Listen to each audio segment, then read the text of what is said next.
नमस्कार, मैं हूं नीलू।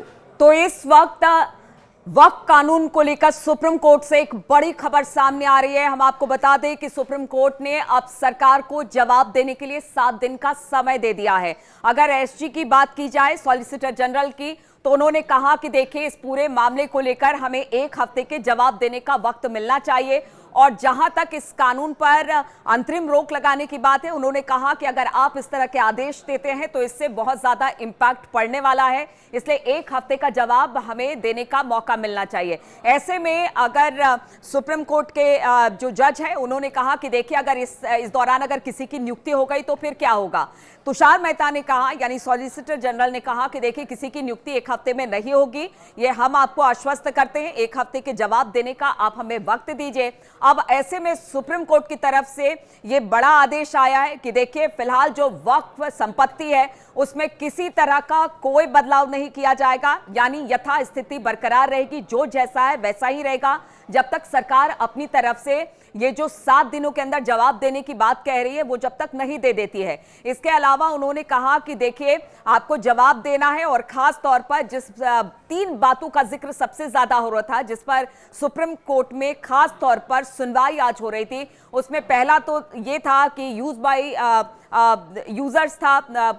उसके बाद अगर बात की जाए, मजिस्ट्रेट को जिस तरह से आपको अधिकार दिए गए थे कि वो इसका फैसला कर सकती है वक्फ की संपत्ति का, उस पर भी चर्चा हो रही थी। और दूसरी बात ये थी कि जो वक्फ का बोर्ड है उसमें गैर मुसलमानों को क्या शामिल किया जाएगा। तो इन 3 बातों पर अब सरकार ने कहा है कि मुझे यानी कि सॉलिसिटर जनरल ने कहा कि 7 दिन का हमें वक्त दीजिए, हम इस पर जवाब देंगे, लेकिन अगर आप किसी तरह का अंतरिम रोक लगाते हैं तो इससे एक तरह से कह लीजिए कि बहुत बड़ा मैसेज जाएगा। इसलिए समय हमें दिया जाना चाहिए। जहां पर नियुक्ति की बात है, बोर्ड में कोई नियुक्तियां फिलहाल नहीं होगी, और साथ ही साथ वक्फ की जो संपत्ति है उसमें भी किसी तरह से कोई बदलाव नहीं होगा।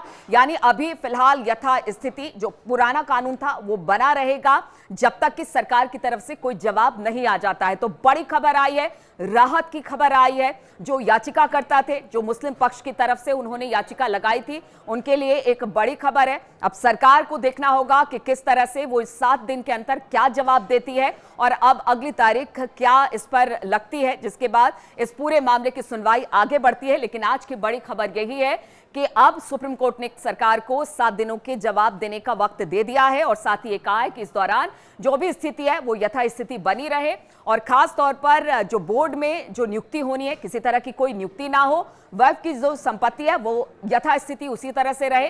तो आज की ये बड़ी खबर जो सुप्रीम कोर्ट से आ रही है। ये आपने कोर्ट का, सुप्रीम कोर्ट के honourable chief justice of India के साथ जो बेंच का ऑर्डर आपने सुन लिया, हमारे काउंसिल निजाम पाशा ने उस बात की तरफ से काउंसिल है, मेरी फ्रेम है वो।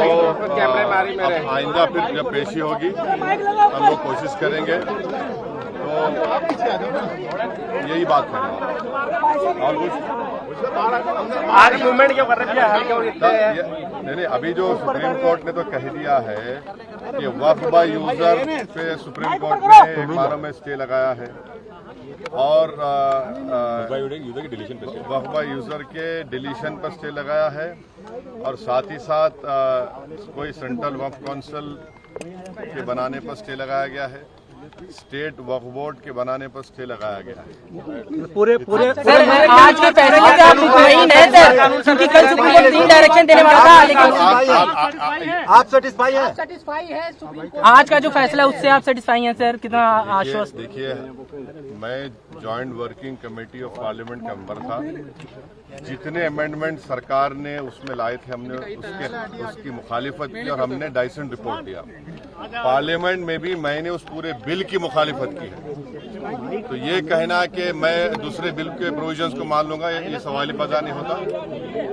हम पूरे उस बिल को उस एक्ट को अनकॉन्स्टिट्यूशनल मानते हैं, और ये आर्टिकल 25, आर्टिकल 26, 14 और 15 और 29 का ग्रेव वायलेशन है। ये हम पहले से ही बोल किया है, और आज फिर आपके सामने रिपीट कर रहा हूँ।